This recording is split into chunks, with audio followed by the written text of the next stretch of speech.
Hello everybody, CW here. Where are we? Day 7. Well, we're in the downslide now, only a few more to go. I've got another special one to share. I haven't done much with shotguns. We did the 410 a couple days ago, and I really liked that one. And here's one that I really like and really cherish, and I haven't had this one out in a couple years. This knee keeps me from doing any real hunting. I go deer hunting, go sit on a bucket, but I can't do any walking, any field hunting, any bird hunting like I used to do. And this one here is itching to get out there, so I brought it out of the safe to show you. And I love these socks, these silicone socks. I spray them down with silicone. Matter of fact, I'll do that with this one before I put it back in the safe. Just take it and lay it down, throw it on a couple pieces of cardboard and spray it down with silicone.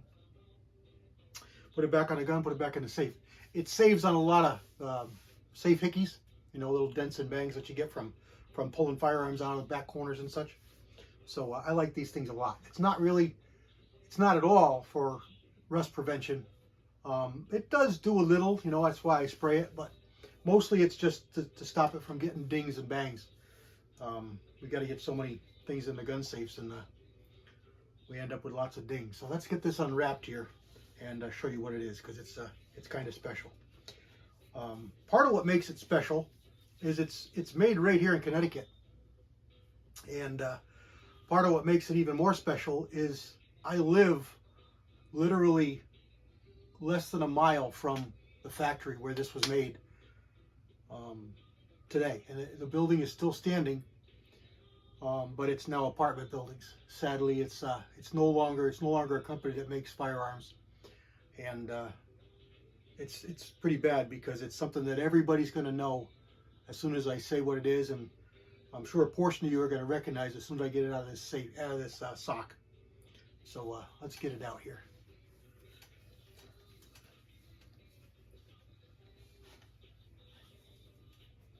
Now I know it's empty, but I'll open it up here. It's got snap caps in it.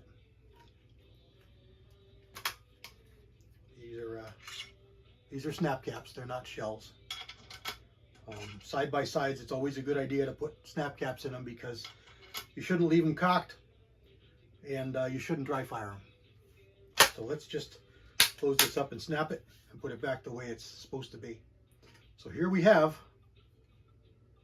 a Parker shotgun. This one is a 16 gauge.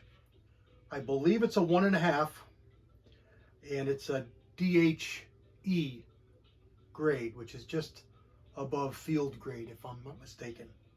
I'm not up on their nomenclature so much, but it's a splinter forend with a pistol grip, nice, thin, and small. This one's in 16 gauge, and it is a really sweet gun. It's been carried a lot. It's got thin bluing here, right where you carry it, right where it gets carried, and it's led a life of honest use. It's not abused at all. There's no real dings or scratches in it. The varnish is showing its age. This is probably, I think I looked this up, as a late 30s gun. So you know, we're pushing 100 years old, and it's just a really classic gun. Let me get you some close-up pictures here, close-up views. And I got to be careful, because I had some focus problems last time, so I'm going to have to refocus this. So there you can see Parker Brothers. And there's not a lot of markings on the gun. There really isn't. It's got Parker Brothers, Meriden, Connecticut, USA. Parker Brother Makers. Makers? Can you guys read that? Let me see if I can zoom in a little better. Yeah, Parker Brother Makers, yeah. Parker Brother Makers, Meriden, Connecticut. Trojan steel. And there's the close-up of the logo. It kind of looks like Chinese writing. And I don't believe there's anything on the other side but the same Parker Brothers. Zoom back out a little bit. And here's the varnish where I tell you it's starting to wrinkle up with age, like it was in heat, but it never has. It's never been abused.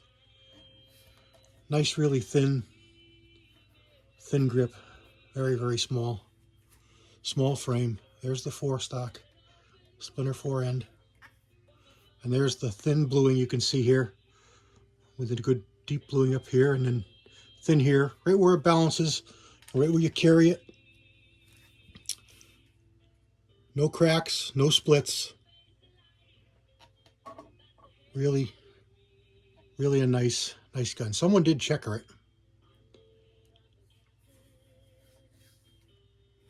But that's it.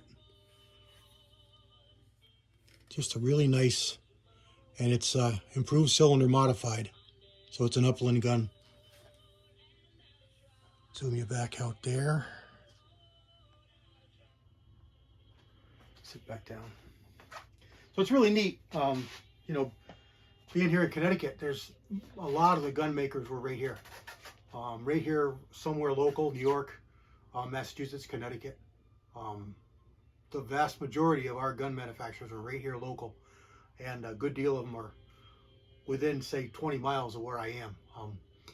I was lucky enough to work in the industry for a good 20 years, and I got to go to all the big makers, everybody big that's local here.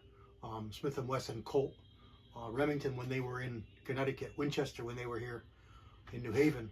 The smaller companies, I'm drawing a blank here. High Standard, Harrington Richardson is over in Massachusetts, Savage, Massachusetts. Remington was in down in Bridgeport. I've been over there. Shelton, we've got the Bulldog pistol revolver there. I can't think of the name of them, but the Bulldog 44 pistol they're right here in Connecticut, in Shelton. And there's so many more that Ivor Johnson, so many more that I'm not thinking of that are right here. And of course, Parker Brothers. Really neat, really rich history. And these kind of guns are a lot more common around here because the manufacturers were here. So these things pop up.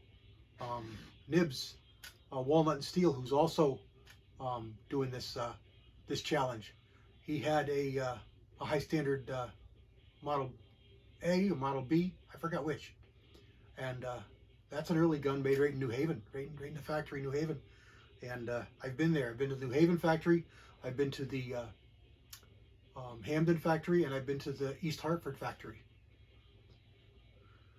Just really neat stuff. You never know what's going to pop up through the years, and what I saw. I literally took a phone call one day from a woman who called up, and we got these calls quite a bit. She called up. I was working in a gun shop, and she said, do you guys buy guns? And we said, yeah, we buy guns. She said, well, I'm not a hunter or anything. He says, this was just found in my house. I think it's a toy. She says, I said, okay, well, we don't buy toys, but why do you think it's a toy? She says, oh, because of the maker. I said, the maker? Yeah. She says, well, it says Parker Brothers on it. So she walked in. I think she had a notion that she was going to get like, $50 or something like that. And she walked out of there. I think we paid her $300 and something, which was a good deal for her. It was a good deal for the store. I think we put it out for $500 or so. At the time, this is going to be probably 1989, 1990. And I just couldn't give her $50 and send her on her way. It was nothing special. It probably wasn't as nice as this, but it wasn't ratty and beat up. It was a Parker shotgun. I believe it was a 12 gauge. I want to say it was a higher grade, and I know it was a big frame. The Parkers had different frame sizes for the different gauges. and you could get a couple different frame sizes for some of the gauges. So you can get a nice slim light trim 12 gauge with the smallest frame, or you can get one with a standard frame, or get one with a large frame. So it really changes how the gun feels and handles for you, because if you don't have to sit it on a great big wide 12 gauge frame if you've got a 16 or a 20 gauge or a 410 or a 28 gauge. Let's say you have 28 gauge. Do you want a 28 gauge shotgun on a 12 gauge frame? That would just destroy it for feel. It would just destroy it. So the different size frames for different size gauges. Anyway, so we looked it up and checked it all out, and it was honest to goodness Parker shotgun 12 gauge.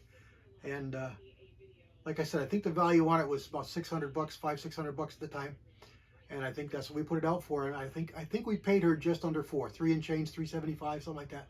She was ecstatic. She figured she would be getting $50, so she walked out of there with a couple hundred, and the store made out with a good gun. But I got the story to tell, because that was kind of funny. I got a toy shotgun because it says Parker Brothers on the side.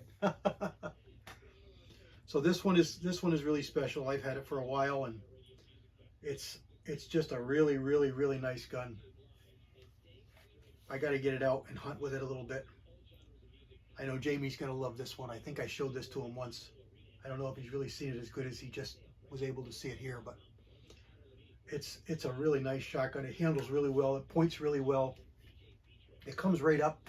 For me, it fits me really good.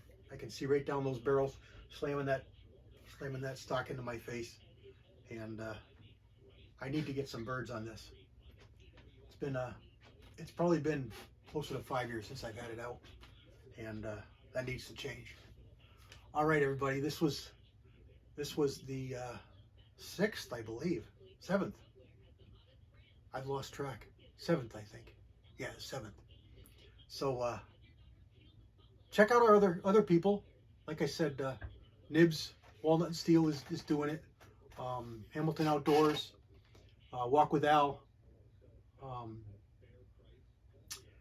Mark Thomas is doing it. Of course, Timmy at Outdoor Treetop Outdoors is doing it. Nicholson Family Outdoors is doing it. There's a bunch of channels doing it, and it's pretty neat. We got some really neat guns coming out of the backs of safes and dusty corners and seeing the light of day. And this one here is going to get a nice rub down with some Ezox, and I'm going to spray that sock down and put it back in the safe. I really like doubles. My thing is pump shotguns and double shotguns. That's what I like, and I can shoot them pretty good, and that's what I like. That's what I look at. That's what I prefer to have. Oh, there, the serial number. I won't tell you what it is, but I'll tell you how many digits it's got, if I can read it. Okay, 1, 2, 3, 4, 5 digits. So it's an older one. 5-digit serial number. I don't know if they were consecutive or if they varied for their gauges, frame sizes, models. I don't remember what Parker did. Some companies ran a continuous number regardless of what it was. Some companies ran numbers based on models. So you can see I got a 5-digit number, and you say, wow, I know this gun has made millions of them. Well, it's only because of that model and that version of that gun that got that serial number, so it's really not that old. I don't know what the case is here. But that's about it. I hope you like it as much as I do. I wish you could come shoot it with me sometime. It's a great shotgun. God bless everybody.